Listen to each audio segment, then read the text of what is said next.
président, face au congrès du Parlement, réunion de chambres, c'est devenu, vous l'avez dit, un traditionnel discours de fin d'année. Pour faire le bilan et tracer des perspectives, c'est effectivement des chiffres positifs. 82% maintenant de la production, par exemple, pharmaceutique nationale couvre les besoins nationaux, 4% de taux de croissance, 2,8% d'inflation.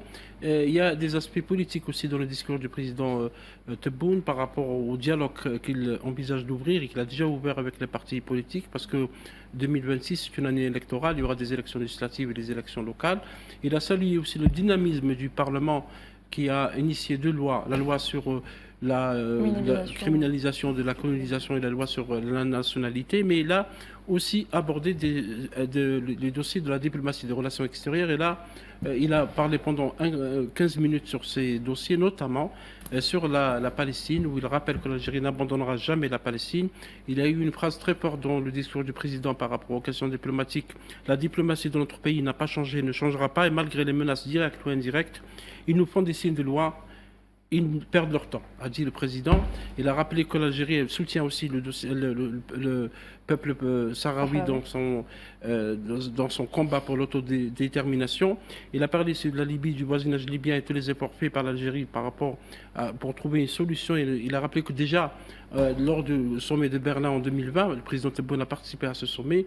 L'idée proposée par l'Algérie, la tenue des élections générales en Libye pour mettre fin à une crise politique et sécuritaire qui dure depuis 2011. Sans ingérence étrangère. Sans ingérence étrangère, refus de toute intervention militaire, défense de la souveraineté du territoire libyen, l'intégrité et l'unité du peuple libyen.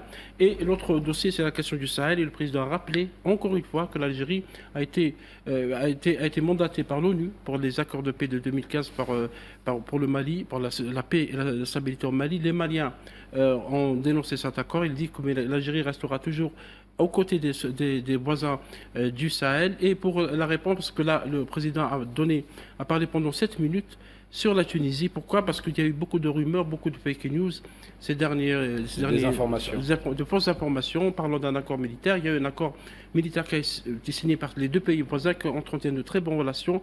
Et le président a été très clair par rapport aux relations avec ce pays. Il dit qu'il y a des tentatives de déstabilisation de relations, de pollution des rapports avec ce pays voisin, mais les réponses du président ont été très claires, d'ailleurs reprises largement par les médias tunisiens et les médias internationaux qui ont mis fin à cette fausse polémique qu'on a voulu inventer pour encore une fois essayer de torpiller les bonnes relations entre l'Algérie et la Tunisie.